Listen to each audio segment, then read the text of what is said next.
નમસ્કાર, આપ જોઈ રહ્યા છો વીટીવી ન્યૂઝ. હું છું આપની સાથે વત્સલ. બુલેટિનની શરૂઆત કરીએ બ્રેકિંગ ન્યૂઝથી. રાજ્યમાં હજુ પણ કમોસમી વરસાદની આગાહી યથાવત છે. આગામી 1 જૂન સુધી છૂટાછવાયા વરસાદની આગાહી છે.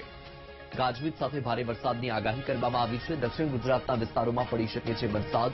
સૌરાષ્ટ્રના દરિયાકાંઠાના વિસ્તારોમાં ખાબકશે વરસાદ. 3 સિસ્ટમ સક્રિય થતા વરસાદના એંધાણ. માછીમારોને દરિયો ન ખેડવા માટેની સૂચના અપાઈ. 40 થી 45 કિલોમીટર પ્રતિ કલાકની ઝડપે પવન ફૂંકાશે. અમદાવાદમાં પણ હળવાથી મધ્યમ વરસાદની આગાહી કરવામાં આવી છે.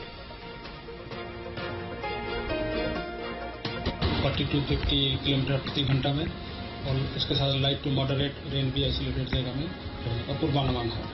इसमें जो हैवी रेनफॉल वाला डिस्ट्रिक्ट है सौराष्ट्र कोस्ट में आ रहा है अमरेली भावनगर और हमारा जो गुजरात साउथ गुजरात रीजन में बहारुच नर्मदा नवसारी वलसाड डांग सूरत तापी दादरा नगर हवेली ये जो एरिया है साउथर्न डिस्ट्रिक्ट के इसमें हैवी रेनफॉल का भी वार्निंग दिया गया है. और जो बाकी एरिया में तो लाइट टू मॉडरेट रेन का थंडरस्टॉर्म लाइटनिंग के साथ है 50 to 50 किलोमीटर प्रति घंटा में रहेगा. आज कल भी लाइट टू मॉडरेट कल हैवी रेनफॉल वार्निंग आज हम लोग नहीं दिए. लाइट टू मॉडरेट रेन रहेगी आइसोलेटेड प्लेसेस में, लेकिन थंडरस्टॉर्म भी रहेगी इसके साथ लाइटनिंग के साथ 40 to 50 किलोमीटर प्रति घंटा में रहेगी. और इसमें हम येलो वो अलर्ट दिए हैं. और जो कोस्टल के लिए हम लोग आज जो वार्निंग दिए हैं 20 to 25 नॉट्स और कास्टिंग टू 30 नॉट्स के साथ sea condition rough to very rough रहेगी. फिशरमैन वार्निंग जो है अगले डे 3 मतलब आपका 31 मार्च और 1 जून तक दिया गया है.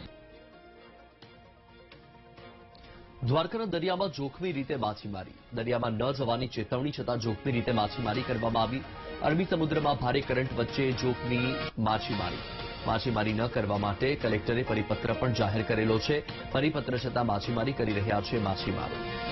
તો આ દ્રશ્ય તમે જુઓ તમારી ટીવી સ્ક્રીન પર કે એક તરફ દરિયામાં ભારે કરંટ છે છતાં પણ જોખમી રીતે માછીમારી કરવામાં આવી રહી છે. એક તરફ કલેક્ટરે પરિપત્ર પણ જાહેર કરેલો છે. દરિયામાં કરંટ હોવાના કારણે દરિયામાં ન જવા માટે અને માછીમારી ન કરવા માટે પરિપત્ર પણ કરવામાં આવેલ છે છતાં પણ જોખમી રીતે માછીમારી કરવામાં આવી રહી છે. એક તરફ અરબી સમુદ્રમાં સિસ્ટમ સક્રિય છે તેના કારણે દરિયામાં ભારે કરંટ પણ જોવા મળી રહ્યો છે. વધુ માહિતી મેળવીએ સંવાદદાતા અશોક પાસેથી. અશોક, એક તરફ કલેક્ટરનો પરિપત્ર છે માછીમારી ન કરવા માટે, દરિયાની નજીક ન જવા માટે, છતાં પણ જોખમી રીતે આ માછીમારી કરવામાં આવી રહી છે. શું માહિતી અને કાર્યવાહી શું છે આ વિડીયો સામે આવ્યા બાદ? હાજી, વાત કરવામાં આવે તો દેવભૂમિ દ્વારકા જિલ્લો આમ તો દરિયાઈ વિસ્તાર ગણાય છે અને અત્યારે જ્યારે ભારે વરસાદની આગાહી પણ કરવામાં આવી છે.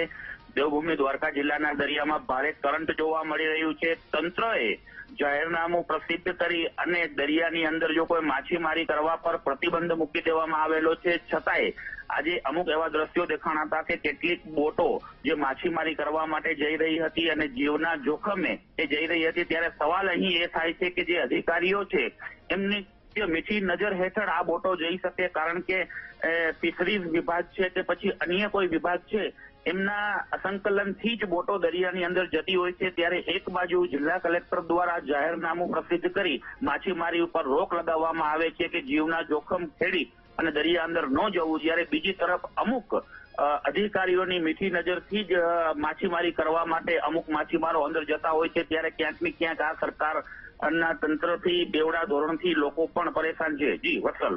બિલકુલ અશોક, માહિતી બદલ આભાર.